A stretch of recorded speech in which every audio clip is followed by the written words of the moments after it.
Chaka Khan. Baby, I got the feel for you. Chaka Khan, bitch, tell me what you wanna do. Do you feel for me the way I feel for you? Chaka Khan, let me tell you what I wanna do. I wanna love you, wanna hug you, wanna squeeze you too. So let me take you in my arms, let me feel you on my tongue, Chaka. Cause you know that I'm the one to keep you warm, Chaka. I make it more than just a physical spell. I wanna rock you, Chaka, baby, cause my name is Melly Bell. Rock you, Chaka, Chaka, come on now.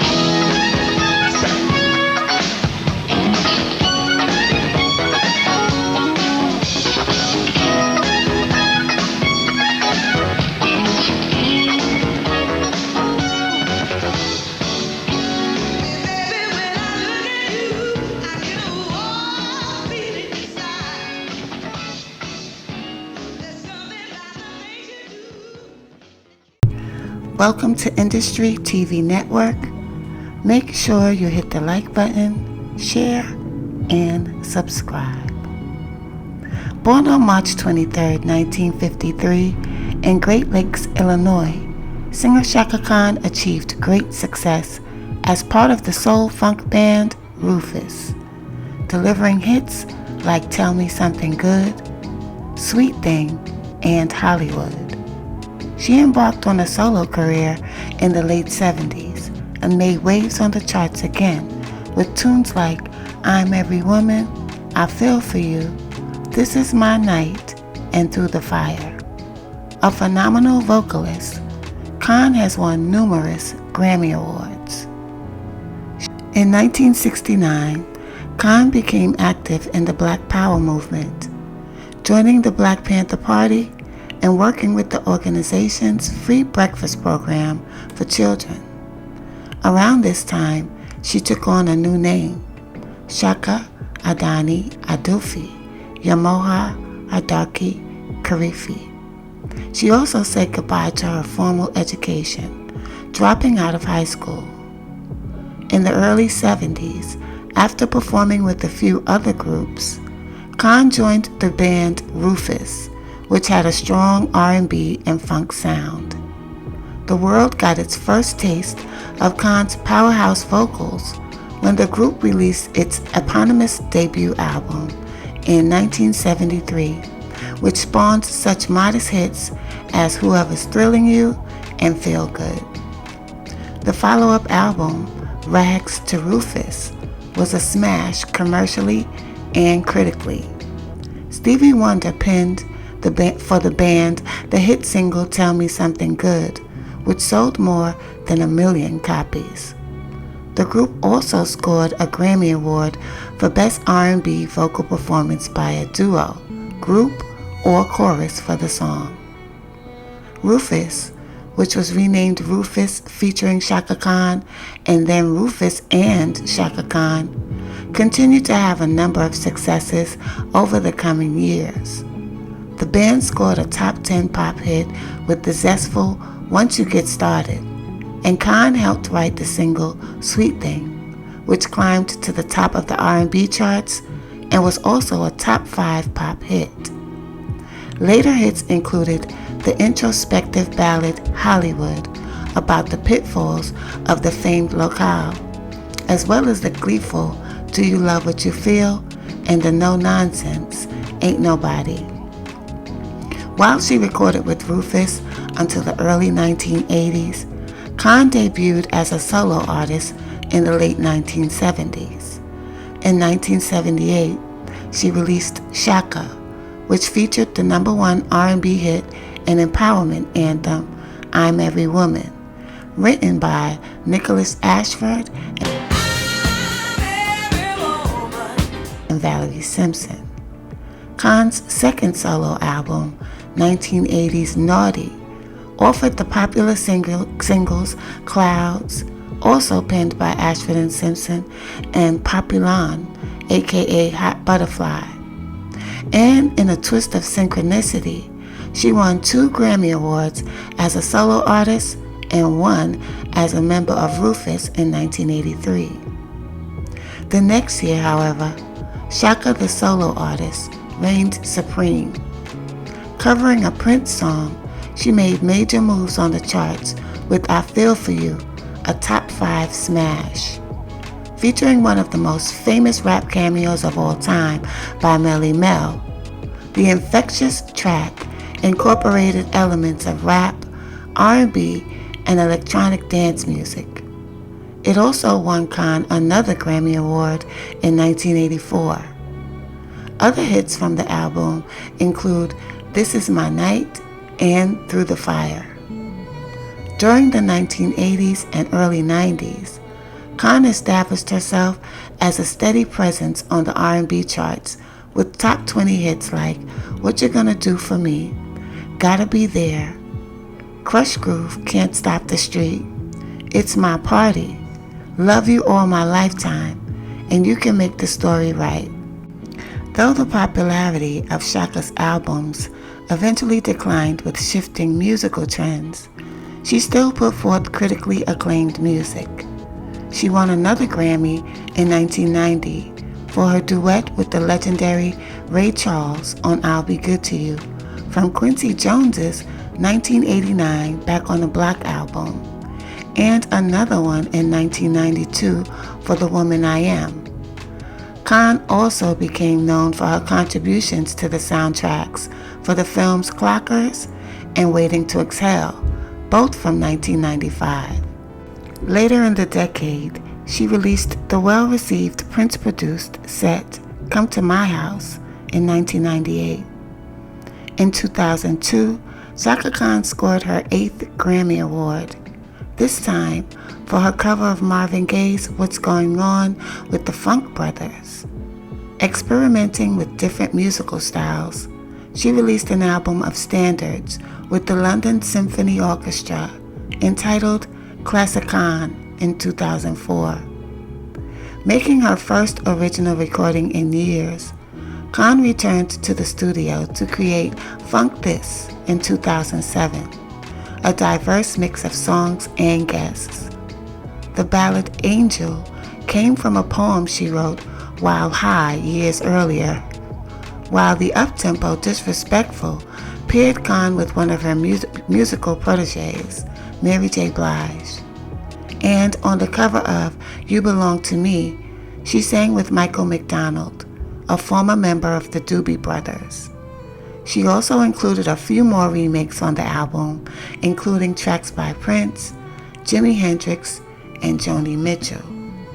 Throughout Chaka Khan's career, there's been many rumors circulating about her alleged drug use, but in several interviews, she has spoken and addressed this drug use situation on her own. And here's an excerpt from the interview she did with DJ Vlad, where Lunel, the comedian, was interviewing her, and she was pretty candid. Yes. And then you said, I don't know how. I did. What did you say, Chaka? I said, I have like 350 songs. Okay.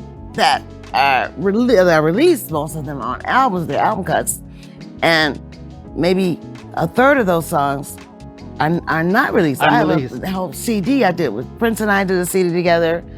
I've done 2 other CDs with 2 great artists.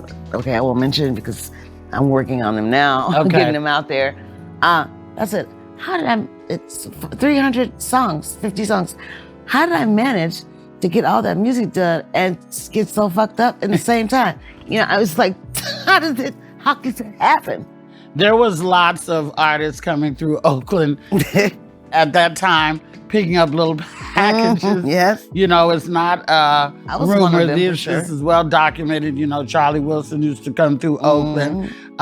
Rick James used to come through, Natalie. I used to go to Rick James' house, and I used to go to Natalie Nicole's house. And that's how I did it. I was very undercover. You know, I wasn't a real. There's no rumors. And I was in Oakland, but there was no.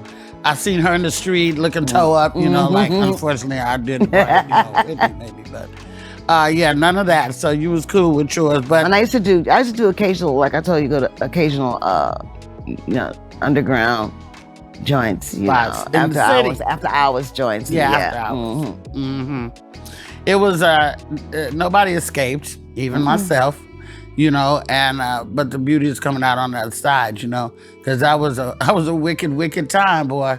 That was a wicked time. Well, I think part of the reason we're still here is because some of what was in them drugs probably was like formaldehyde. We're preserved. We're preserved. Had a formaldehyde type effect. If them kids did what we did, they would have never Amen. make it. Okay. But we're preserved like fossils. I'm here to tell from you. the inside. That's the truth. But you know what? That's just, par for the course and another chapter. In her latter years, Chaka became very popular for her candid interviews. After Whitney's passing in 2012, she was interviewed by Piers Morgan, apparently a day after or 2 days after Whitney passed. And this is what she had to say.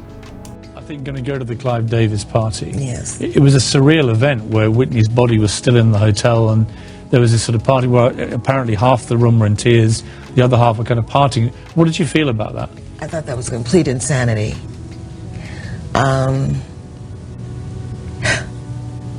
And knowing Whitney, I don't believe that she would have said, the show must go on. She was the kind of woman that would say, stop everything. I'm not going to be there. I don't know what could motivate a person to have a party in a building where the person whose life he had influenced so enormously and whose life had been affected by her. So they were like, I don't understand how that party went. I had Clive Davis by pure chance in here on Friday night with Jennifer Hudson, and he obviously worshipped Whitney, and I think he must have gone through agony when he heard this news, knowing it was 2 or 3 hours till this event. Right. And I think he took the decision Yeah. to turn it into a tribute to her. And I understand that. I mean, he obviously was wrestling I with could have felt that. the right thing to do. That would have been right if it really was a true tribute, and a true tribute, might have been a more honest tribute in my opinion, would have been maybe call everybody together, let's say a prayer, and let's eat dinner and go home. I couldn't get dressed. I was supposed to go to the party. I just got off a plane from Miami at about 5:30. As soon as I hit the tarmac, I found out, I heard, and I couldn't put on makeup. I couldn't get dressed. I couldn't do anything. I was paralyzed. I couldn't do. Chaka returned to the airwaves in 2016 with the single I Love Myself, with portions of sales going to the domestic abuse organization Face Forward, as well as Stomp Out Bullying. She also sang with 2 of her siblings on that year's dance track House of Love by FOMO. In 2018, Khan released Like Sugar, which became the first single from her 2019 album, Hello Happiness. While living in London in the 1990s, Khan branched out into acting, appearing as Sister Carrie in the musical Mama I Wanna Sing. In 2003, the artist shared her life story with the world in her autobiography, Chaka Through the Fire. In it, she detailed her career as well as her years of substance abuse. Chaka described the loneliness she felt while touring. She was often away from her 2 children, which only compounded her sadness and guilt. Chaka told Jet Magazine, I think a big part of my drug thing was escaping from those feelings. She also revealed that she had a history of bad luck when it came to relationships.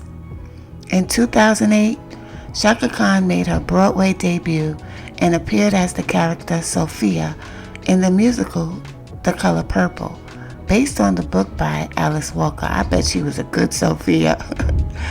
Twice married and divorced, Khan gave birth to daughter Melanie in 1973 and son Damien in 1979. Toward the end of the 90s, she established the Chaka Khan Foundation, which provides education programs to at-risk children and helps low-income families with autistic children. In 2004, Khan faced a personal tragedy when Damien was arrested and charged with murder. He and a friend had been fighting in her home when Damien accidentally shot the other man. Rallying her family together, Khan attended the trial and testified on her son's behalf. He was found not guilty in 2006. In July 2016, Chaka announced that she and her sister Yvonne, aka Chaka Boom, would be entering rehab due to prescription drug addictions, having been moved to do so after the overdose-related death of Prince. The tragic passing of Prince has had us both rethinking and reevaluating our lives and priorities, Khan said in an official statement. We knew it was time to take action to save our lives. My sister and I would like to thank everyone for their support, love, and prayers.